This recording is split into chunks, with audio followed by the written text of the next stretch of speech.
नमस्कार साथियों, मैं हूं प्रतीक और आज हम बात करेंगे दुनिया की दो सबसे अधिक जनसंख्या रखने वाले देश भारत और चाइना के बारे में।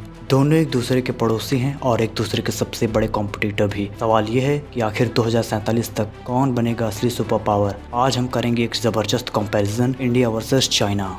सबसे पहला फैक्टर है पॉपुलेशन। भारत के पास दुनिया की सबसे बड़ी ताकत उसकी यंग जनरेशन है। इंडिया का एवरेज एज सिर्फ 28 ईयर है, मतलब यंग वर्कफोर्स, इनोवेशन और एनर्जी से भरपूर। वहीं चाइना की पॉपुलेशन एजिंग हो रही है। एवरेज एज है लगभग 39 साल और वन चाइल्ड पॉलिसी की वजह से उनके पास यूथ कम होते जा रहे हैं। फ्यूचर में ये उनके लिए सबसे बड़ा चैलेंज बन सकता है। अब बात करते हैं इकोनॉमी की। चाइना की जीडीपी 1685 लाख करोड़ रुपए की है, जो कि दुनिया का सेकंड लार्जेस्ट है। चाइना को मैन्युफैक्चरिंग हब कहा जाता है। मेड इन चाइना प्रोडक्ट पूरी दुनिया में बिकते हैं। वहीं भारत की जीडीपी 367 लाख करोड़ रुपए की है, लेकिन IMF के हिसाब से भारत की ग्रोथ रेट 6.4% है, जो दुनिया की फास्टेस्ट मेजर इकोनॉमी है। 2030 तक इंडिया दुनिया की थर्ड लार्जेस्ट इकोनॉमी बन सकता है। अब अगर मिलिट्री पावर की बात करें तो चाइना के पास दुनिया का दूसरा सबसे बड़ा डिफेंस बजट है, 20.4 लाख करोड़ रुपए का। उनके पास एडवांस्ड मिसाइल, मॉडर्न नेवी और AI बेस्ड वेपन है। लेकिन भारत भी पीछे नहीं है। इंडिया के पास दुनिया की तीसरी सबसे बड़ी आर्मी है, 15 लाख एक्टिव सोल्जर के साथ। भारत न्यूक्लियर पावर भी है और ब्रह्मोस मिसाइल, तेजस फाइटर जेट, INS विक्रांत जैसे इंडिजीनियस वेपन डेवलप कर रहा है। आत्मनिर्भर भारत डिफेंस सेक्टर में तेज रफ्तार से आगे बढ़ रहा है। टेक्नोलॉजी और स्पेस के फील्ड में भी दोनों नेक टू नेक है। चाइना AI, 5G और सेमीकंडक्टर में दुनिया के टॉप प्लेयर में है। उनके पास अपना स्पेस स्टेशन टैंगगोंग है।